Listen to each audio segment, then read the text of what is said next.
기도하고 오늘 강의 시작하도록 하겠습니다. 하나님, 나의 하나님 감사합니다.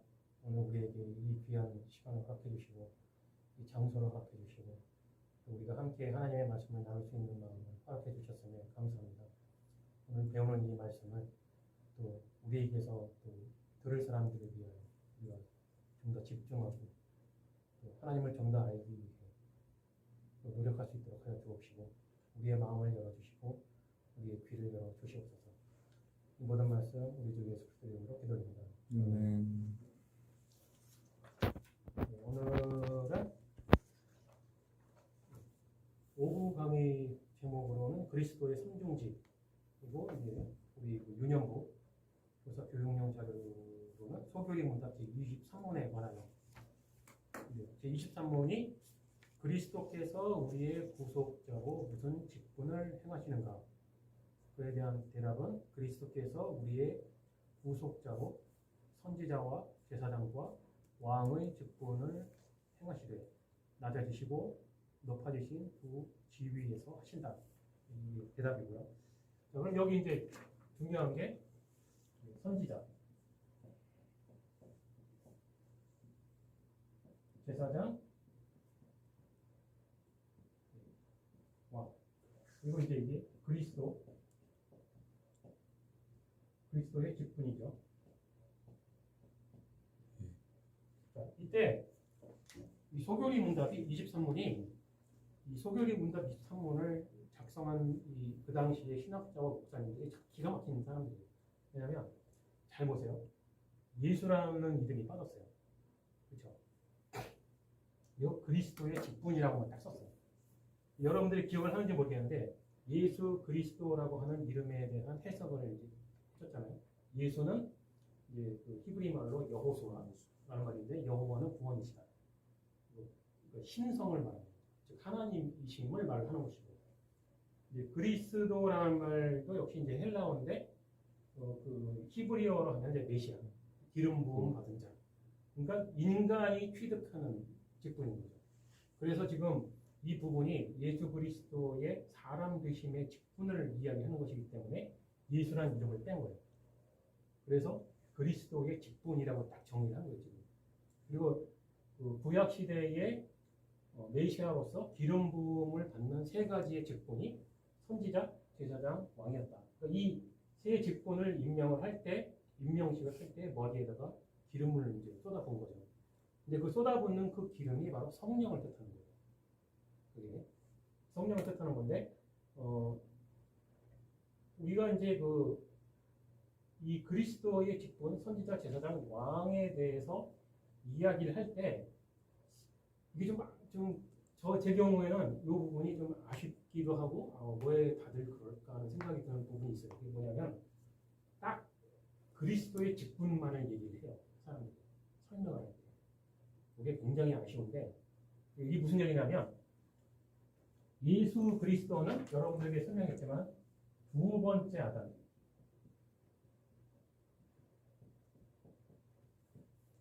성경에서 두 번째 아담이라고 하죠. 아담은 아담인데 첫 번째가 아니라 두 번째라는 뜻이에요. 그러면 첫 번째 아담이 있었겠죠. 당연히 이게 첫 번째 아담이 있어요.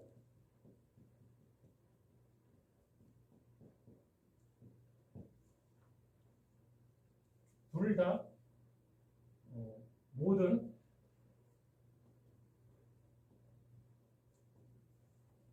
창조물의 대표자예요.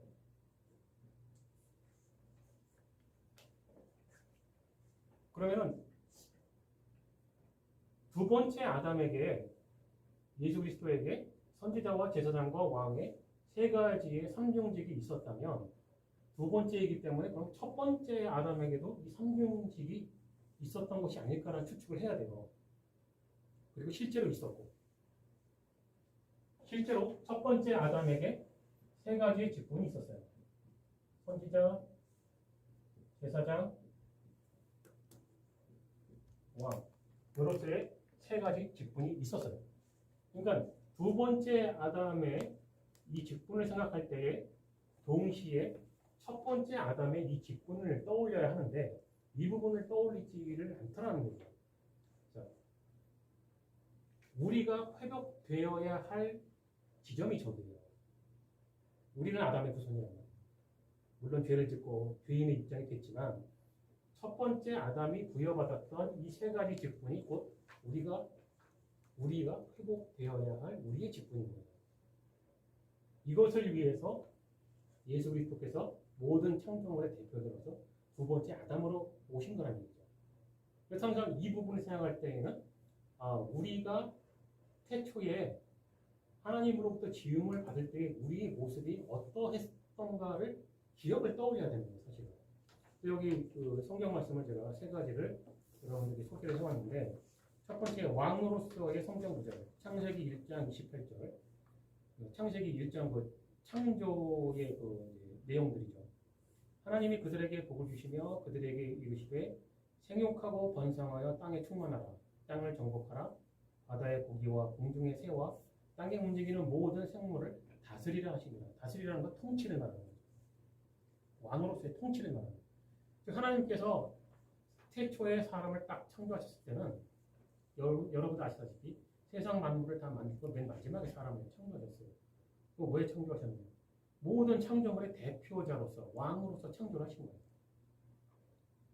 그 다음에 제사장으로서의 성경 구절, 창세기 2장 3절을 보면 하나님이 일곱째 날을 복주사 거룩하게 하셨으니 이는 하나님이 그 창조하시며 만드시던 모든 일을 마치시고 이날에 안식하셨습니다.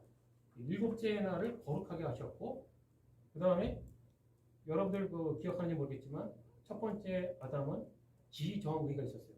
지식이 있었고 선지자로서의 지식을 가지고 있었고요. 제사장으로서의 거룩함이 있었어요. 왕으로서의 의로움이 있었다. 죄를 안 졌으니까 아직. 이 지식이라는 것은 이제 하나님의 말씀.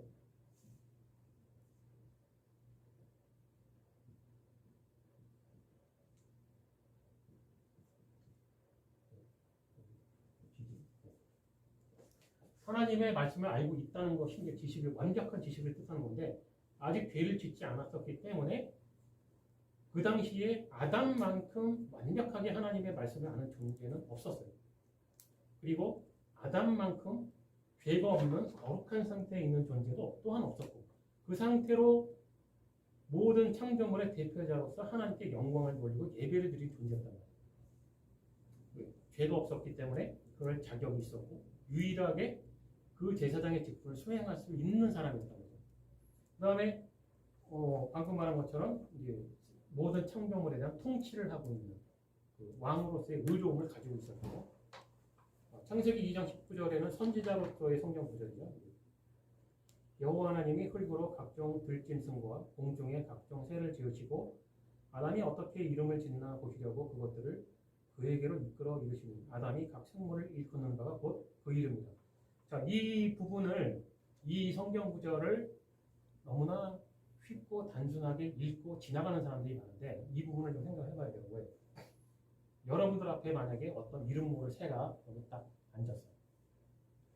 다들 물어보는데 저 새 이름이 뭐야? 아는 사람이 없어요. 그럼 새한테 이름을 붙여줄까? 라고 생각했을 때 그때부터 머리가 꼬이는 거고요. 이게 새가 무슨 과인지를 알아야 될 거 아니에요.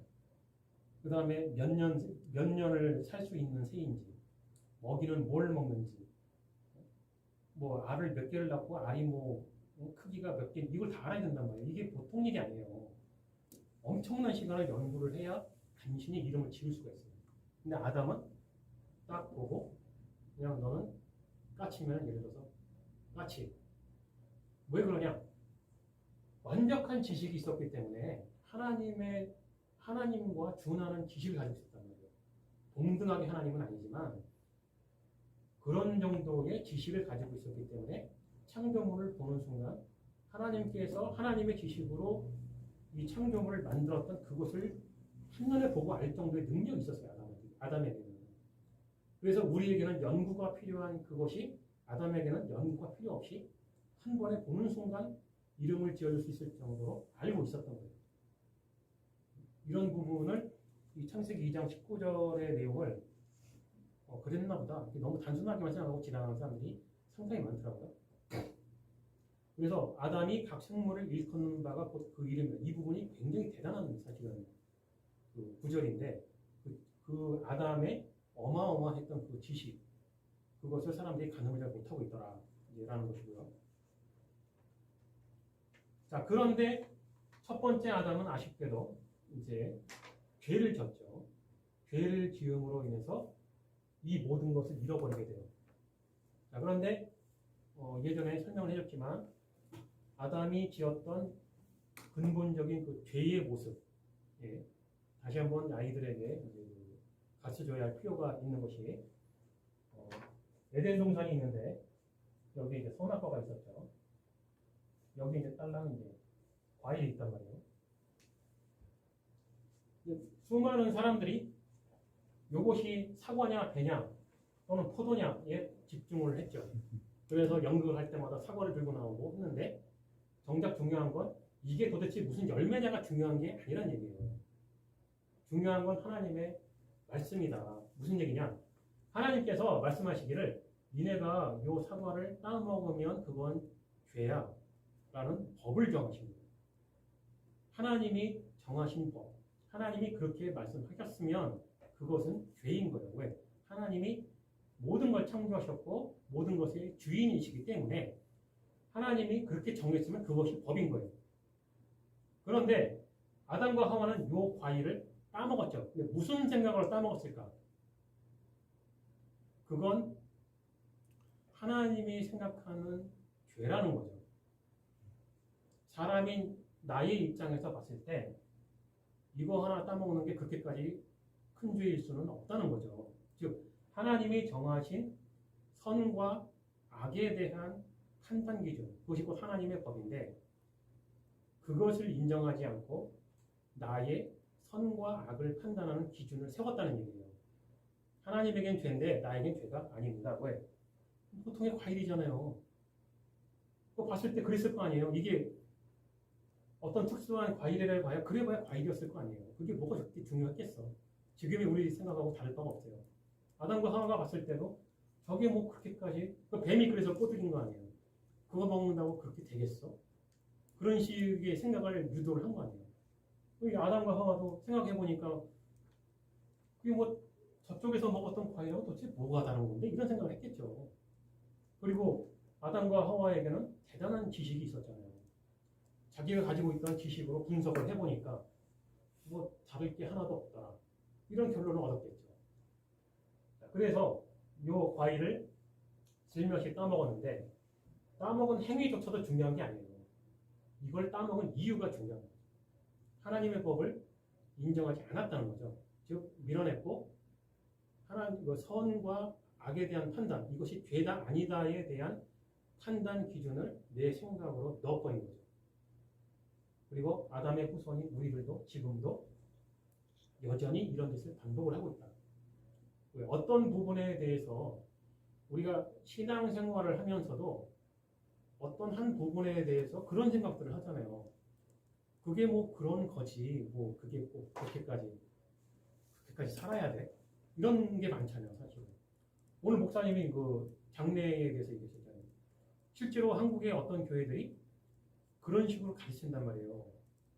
믿는 자가 죽으면 천국에 가기 때문에 슬퍼할 일이 아니라 기뻐할 일이다.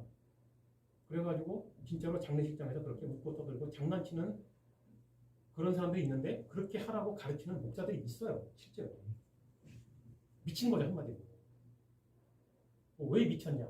첫째, 자기가 하나님이냐고. 믿는 자가 당연히 천국에 가는 건 맞는 것 같은데 중요한 건 뭐냐? 천국에 보내고 안 보내고는 하나님의 절대 권한이죠. 사람이 판단할 일이 아니잖아요. 우리 생각에는 그 사람이 살아생전에 신앙생활 열심히 했고 잘 믿은 것 같으니까 천국에 갔겠지라는 생각까지는 오케이. 그거는 우리들의 바람이고 그러나 진짜로 갔는지 안 갔는지는 보내고 말고는 하나님의 권한인데 왜 갔다라고 확신을 하냐고. 갔으니까 너무 즐겁다? 미친 거죠, 한마디로. 이 아담, 이 선악과의 사건도 동일한 거예요. 자기들 마음대로 판단을 해버린 거예요. 그냥 갔어. 하나님이 실제로 보냈는지 안 보냈는지도 모르면서. 이런 게 바로 제정식이 아니에요. 그리고 성경만 봐도 충분히 알 수가 있는 거예요. 모세가 죽었을 때 40일을 울었다고 해요. 백성들이. 천국 가는데 왜 그럼? 온 백성이. 여호수아가 죽었을 때도 그랬고요. 뭐 구약 성경에 나오는 그 수많은 우리 믿음의 그 선배들이 죽었을 때 누구 하나 그 사람들처럼 즐거워서 춤춘 사람들 없었어요. 성경이 그렇게 증명을 하는데 이별을 서로가 물론 언제고 하나님의 말씀대로 대면하고 보겠으나 그때까지는 어쨌든 현실적으로 이별을 하는 거 아니에요. 더 이상 볼 수가 없잖아. 그 이별이 슬퍼서 우는 건데 예수님도 나사로가 죽었을 때 주변 사람들이 다 울었잖아요.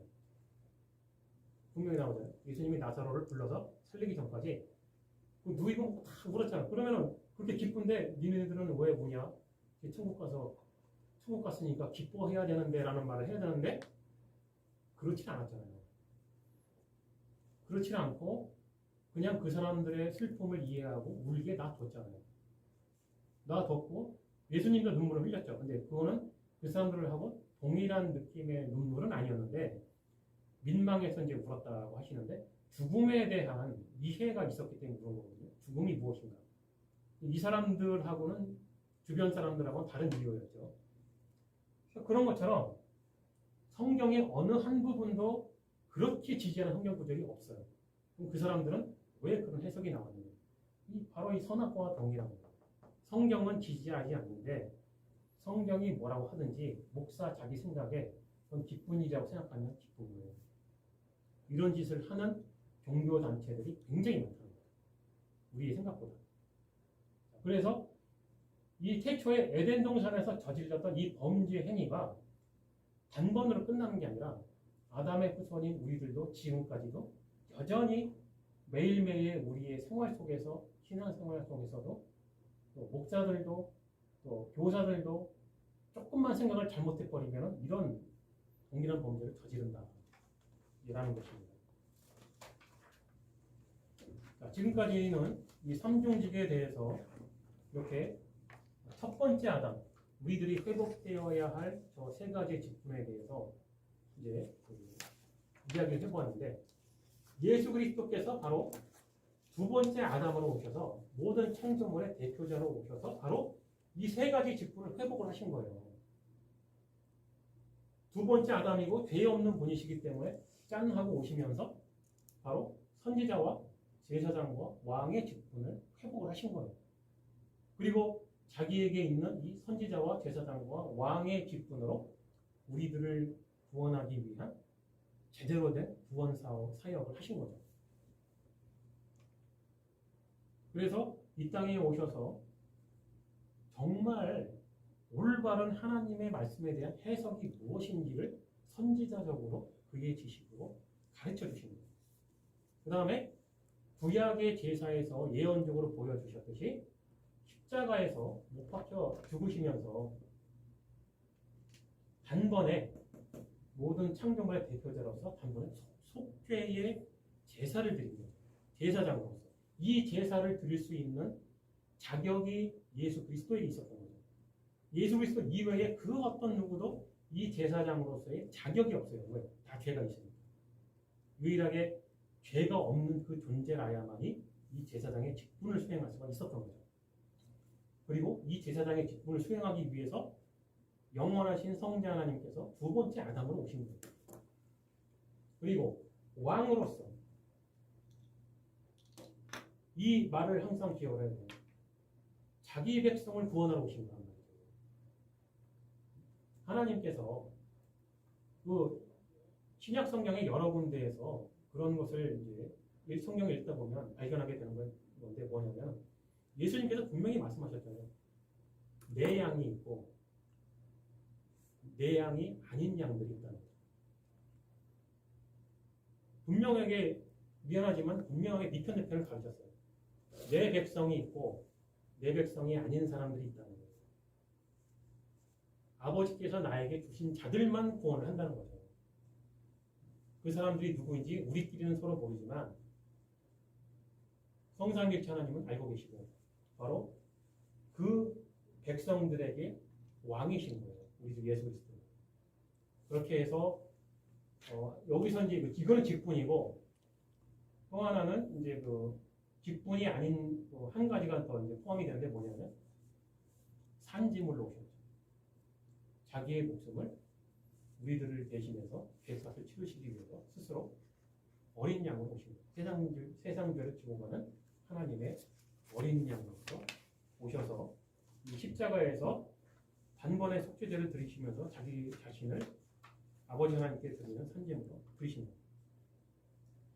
이사야서 53장 10절에서 12절까지의 말씀을 읽고 오늘 교육을 마칠 텐데 이 구절에 바로 그리스도의 세 가지 직분에 대해서 설명이 되어 있어요.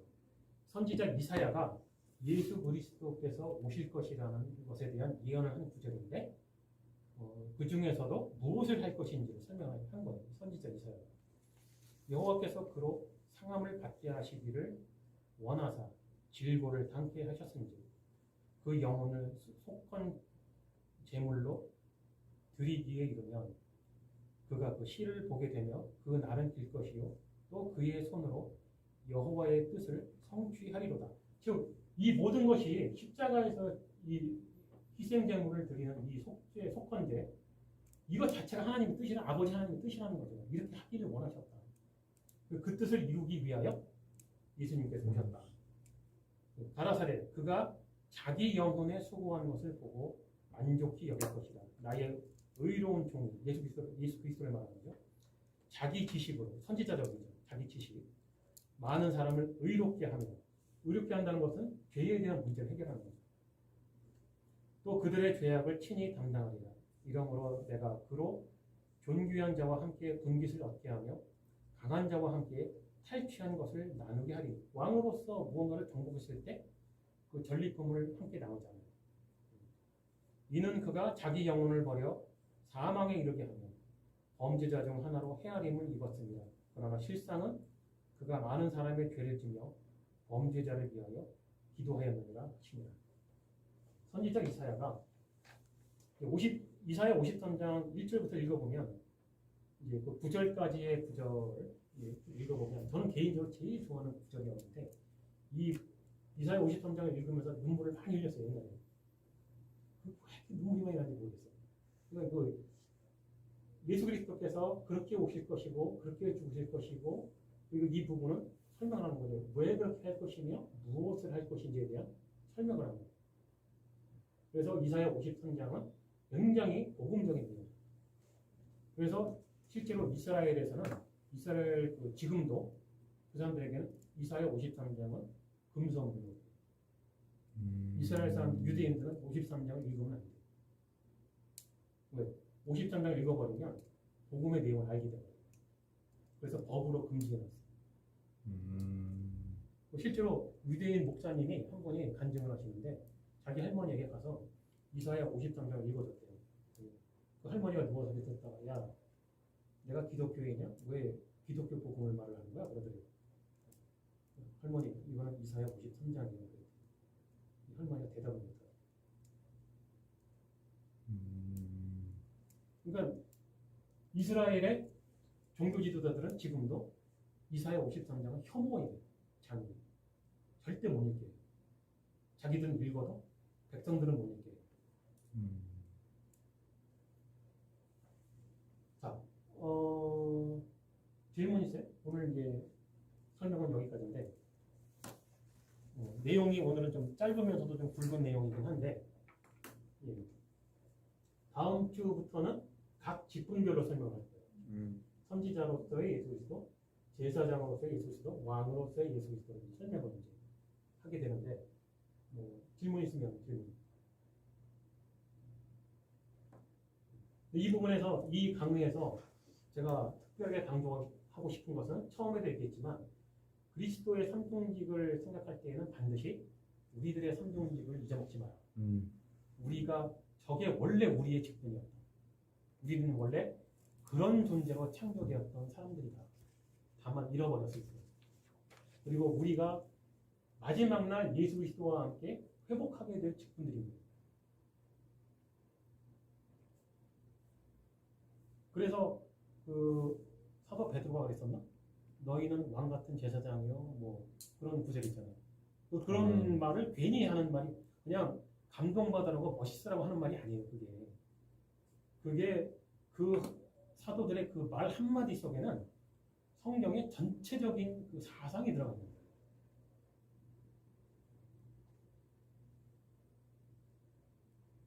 네, 질문 없으면 기도하고 강의를 마치도록 하겠습니다. 하나님 나라님 감사합니다. 오늘 이 시간 우리가 우리 주 예수 그리스도의 삼중직 그리고 우리가 잃어버렸던 하나님께서 우리에게 주셨던 그 귀한 직분에 대해서 다시 한번 생각을 해보았습니다.